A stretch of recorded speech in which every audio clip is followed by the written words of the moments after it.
Hello everybody, it's D-Man and welcome to another episode of R&R, and in today's episode we're going to be listening to the debut album by Post Malone called Stoney. I will be listening to the deluxe version as it is 18 songs compared to 34. The very first song we have on here is called Broken Whiskey Glass. Overall, Broken Whiskey Glass is not the best intro that I've ever heard. I liked how the, beat was comprised and all that stuff. I just did not like how his vocals were mixed throughout that entire song, and the next song we have on here is called Big Lie. Big Lie was a lot better. The production was better. His singing was better. Overall, it should have started off the album, but I mean, retrospect is 2020. And the next song that we have on here is called Deja Vu with Justin Bieber. Deja Vu was a pretty good song. I love how it was mixed. The bass was amazing. The sliding guitar was amazing. It's not lyrically the best song that I've heard in this series, but the album is getting better as I'm listening to it. And the very next song we have on here is called No Option. No Option wasn't a bad song. I didn't like it as much as Deja Vu. I definitely liked the production on it. And No Option was like, you're giving me no option. You're calling me out. When's this happening? When's that? Overall, it wasn't a bad song. It definitely had the playlist vibe sound to it. But the very next song we have on here is called Cold. Cold was basically about him talking about his rags to riches and stuff like that, and diamonds on his wrist and all that stuff. And like I said in other episodes, I don't have a problem if people want to flex what they've worked hard for. You deserve it. But a lot of people, whenever they do sing about that stuff, repeat the same thing over and over and over and over again. And if I could be honest for a second, I would like if we would stop calling females bitches. But anyways, though, that's besides the point. I love the bass in the song. I thought he didn't use it a lot. I didn't think he utilized the beat as well as I thought he could have. And the very next song that we have is White Iverson. White Iverson is easily the best song on this album. I mean, oh my god. Harmonies were great. The bass was great. The hi-hats were great. The production was great. I love how his voice was mixed. It was the most relaxing song on the whole album. And like I said earlier, it is getting better. I wish some of his lyrics would have been different and how he utilized beats, but this is his first album, and no one ever has it figured out on the first try. So yeah, absolutely love that song. The next one that we have on here is called Fell Apart. Apologies, the song was actually called I Fall Apart. One thing that I'd like to say is that how the beats produced and all that stuff, it was good. His vocals were great, and his lyrics are getting better, and it's not a song talking about flexing about money or any of that stuff, and bonus points, it actually had a story, so it's getting better, and I appreciate him for putting in more of an effort on the second half after White Iverson. The very next song we have on here is called Patient. Patient wasn't a bad song. I mean, the beat really didn't interest me. The lyrics really weren't my thing, and I know this song was about gotta be patient, you're gonna make it, hard work pays off, but I don't know, it really just wasn't anything special. It kind of just blew by me. The next song that we have on here is called Go Flex. Overall, Go Flex wasn't a bad song. It's the story about how he's becoming more successful and how his perspective is shifting on what is important to him and what is not important to him. Production-wise, it wasn't a bad song or any of that, but I think the story was way more interesting than the, stuff like that. I would recommend that song just like White Iverson. And the next song we have on here is called Feel.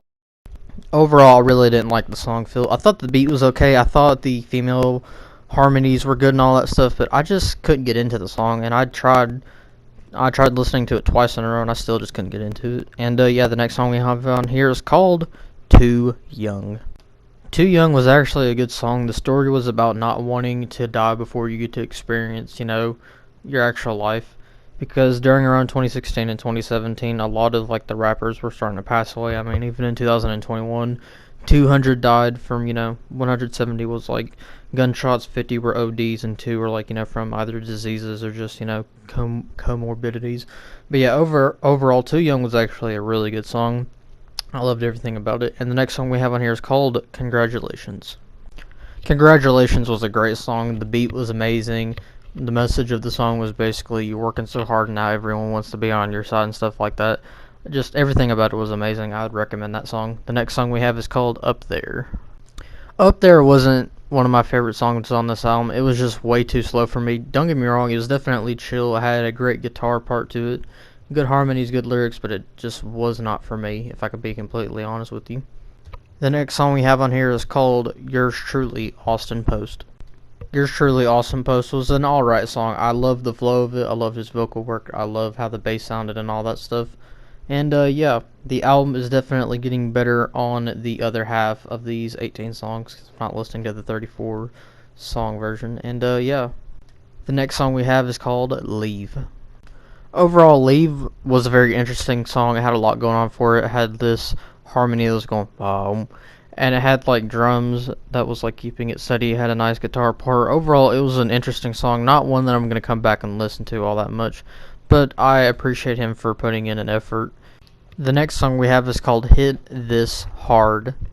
Hit This Hard was a pretty good song. I love the beat. I love the bass. I mean, he did this like annoying thing that played throughout the whole song where it was like a harmony that went, hit this hard. Honestly, man, if he just would have removed that, I thought it would have made the song even better. But for what it is, I definitely will be coming back to the song. And the next song we have on here is called Money Made Me Do It.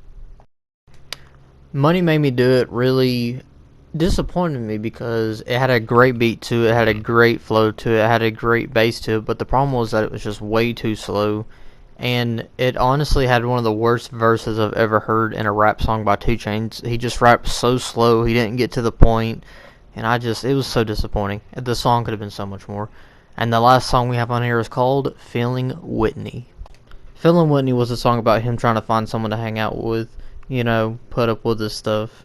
And yeah, it's not the best song that I've ever heard close an album, but it's not the worst. And yeah, give me a few minutes and I'll tell you what I thought about Stoney by Post Malone. Overall, I'd have to give Stoney a 4 out of 10 only because I liked 8 of the 18 songs. My main problem with this album was that the flow and the pacing was absolutely just everywhere. It was his first album, and not many people have it figured out on their first try. But just before White Iverson, the only good song that I would recommend was Deja Vu with Justin Bieber. And then after White Iverson, the album immediately picked right back up and it just went off. It had Congratulations, Too Young, Go Flex, Patient, and obviously White Iverson. Hit This Hard. It got better as it went on. Before White Iverson, man, it was just so slow. And yeah, I would recommend you listen to Congratulations, White Iverson, Hit This Hard, Too Young, and Patient, and maybe I Fall Apart if you are interested. Thank you guys for listening to today's episode of R&R, and in the next episode we're going to be listening to Playboi Carti's very first mixtape called Playboi Carti. Thank you guys for everything, and I'll see you guys in the very next episode of Review and Reaction.